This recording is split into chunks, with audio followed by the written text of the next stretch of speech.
Assalamualaikum warahmatullahi wabarakatuh. Saya Rifan dari SMP 13B ingin menjelaskan lesson learn yang saya dapat dari Company Visit PPM School of Management yang diselenggarakan pada tanggal 31 Agustus 2020 yang mengundang dua narasumber yaitu Apikmen dan Mr. Popo. Saya ingin menjelaskan lesson learn dari Apikmen terlebih dahulu. Apikmen adalah suatu bisnis UMKM yang bergerak di bidang pakaian yaitu batik, yang sudah berdiri dari tahun 2011 dan sudah memiliki 4 outlet yang tersebar di Fatmawati MRT Station. Yang kedua sudah ada di alun-alun negeri Indonesia. Yang ketiga sudah ada di Sarinah, dan yang keempat sudah berada di luar negeri, yaitu sudah ada di Kuala Lumpur. Yang saya dapat dari Apikmen sendiri dalam menjalani suatu bisnis, yaitu kita harus mendalami atau memiliki passion. Passion tersebut yaitu adalah keahlian tersendiri atau keahlian untuk mendalami suatu bisnis yang kita jalankan. Jika kita tidak memiliki passion, mungkin suatu bisnis yang kita jalankan tidak akan berjalan mulus atau mungkin tidak akan bertahan lama. Itu yang pertama. Yang kedua itu ada tren atau mengikuti perkembangan zaman. Kita sebagai business owner, kita harus mengikuti perkembangan konsumen. Nah, perkembangan zaman tidak dapat dipungkiri atau akan terus terjadi. Seiring perkembangan zaman, maka keinginan konsumen akan terus meningkat atau beragam. Nah, maka dari itu kita sebagai business owner tidak bisa hanya berdiam diri. Kita harus mengikuti apa saja keinginan konsumen yang baru-baru.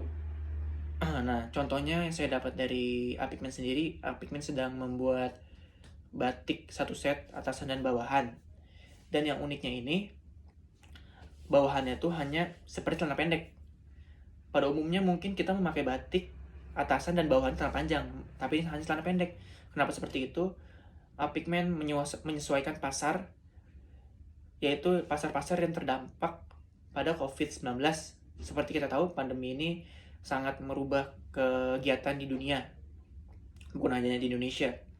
Seperti kegiatan perkantoran, kita lihat banyak sekarang yang sistemnya sudah online, tidak datang kantor, tapi kita hanya cukup menyalakan Zoom atau Google Meet dan bekerja via online atau di depan kamera saja, yang mengharuskan hanya setengah badan yang diperlihatkan. Nah, maka dari itu Apikmen membuat satu set batik atasan dan bawahannya itu celana pendek agar kita lebih nyaman bekerja dari rumah, tidak perlu pakai celana panjang segala. Nah, itu yang saya dapat dari tren yang Apikmen jalankan. Yang ketiga, ada pemasaran. Nah, pemasaran ini kita harus dalam menjalankan suatu bisnis, tentunya kita harus memasarkan suatu produk untuk bisa dikenal oleh masyarakat luas.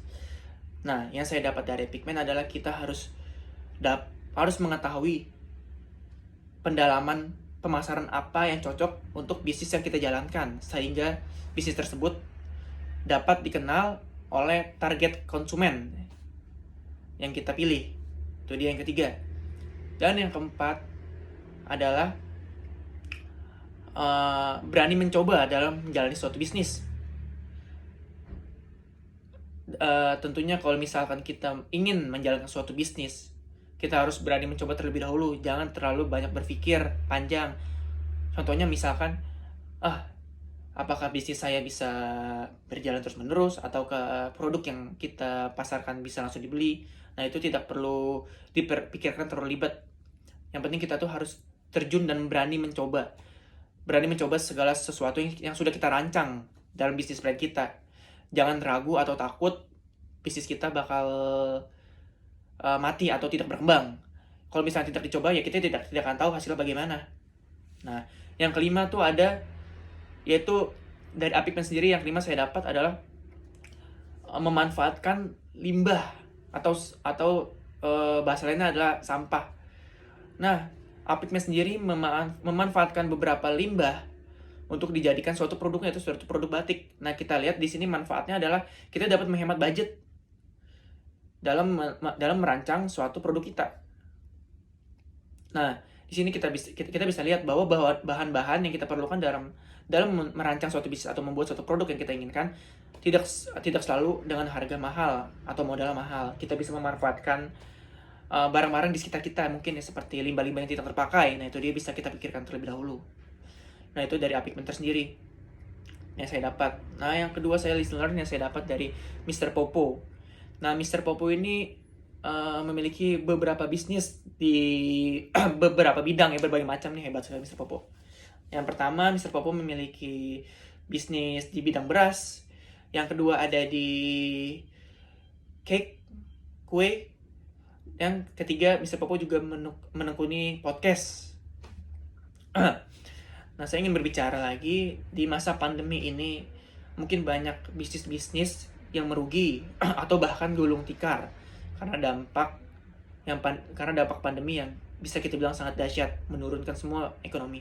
Nah, tapi saya belajar dari Mr. Popo bahwa dalam menjalani suatu bisnis, kita tidak selalu harus memiliki outlet atau tempat. Nah, Mr. Popo menjalani semua bisnisnya itu hanya dari rumah atau online. Yang pertama di bidang beras, Mr. Popo menjalankannya itu via online pemesanannya.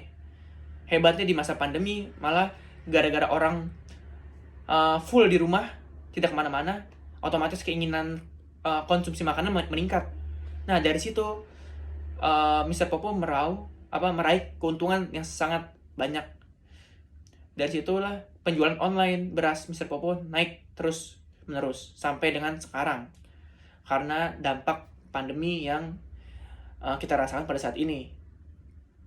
Dan yang kedua ada cake yang bernama Honey to Be. Nah, bisnis kue Mr. Popo tersebut juga tidak memiliki outlet. Dia hanya memproduksi dari rumahnya sendiri dan memasak dari rumah sendiri, membuat adonan kue hanya dari rumah sendiri. Hebatnya, di saat toko kue yang lain merugi karena tidak buka outletnya, otomatis pasti mereka memiliki beban sewa yang tidak bisa dibayarkan karena produknya sendiri tidak bisa dijual karena dampak pandemi. Nah, hebatnya di sini Mr. Popo hanya menjualkan secara online dan tentunya tidak memiliki beban sewa. Nah, ini adalah suatu keuntungan sendiri dari Mr. Popo. Selagi masyarakat di rumah mungkin stres karena tidak ada kegiatan, tentunya konsumsi yang dilakukan juga semakin meningkat. Nah, dari situ juga terdampak ke bisnis kuenya Mr. Popo. Banyak sekali kue pesanan online yang datang kepadanya setiap harinya, yang terus-menerus terjadi. Nah, itu dia yang Mr. Popo rasakan. Pertama ada efek jualan berasnya itu semakin meningkat. Yang kedua ada bisnis kue Honey to Be-nya semakin banyak orderannya karena kita tahu dia tetap buka dan tidak memiliki beban sewa outlet.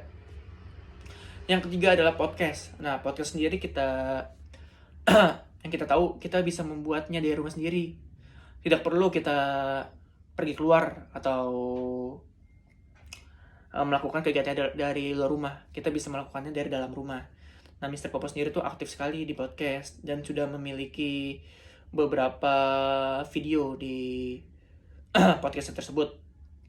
Nah, itu sendiri juga menjadi keuntungan yang sangat besar dari bisnis tersebut.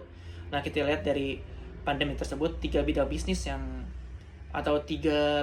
yang meraup keuntungan tersebut bisa berjalan dengan mulus, malah bisa meraup keuntungan yang lebih besar dari sebelum pandemi. Nah, kita lihat bahwa bisnis yang kita jalankan tidak harus memiliki tempat atau outlet. Tergantung suatu bisnis yang kita jalankan atau tergantung suatu bisnis plan yang kita jalankan. Kita bisa memilih apakah bisnis yang kita jalankan bisa berjalan melalui online saja, sistem online, atau perlu outlet. Jika bisa kita jalankan dengan online dan kita tahu caranya, maka kita bisa meraup keuntungan yang besar seperti Mr. Popo. Nah, itu dia lesson learn yang saya dapat dari Company Visit PPM School of Management. Terima kasih.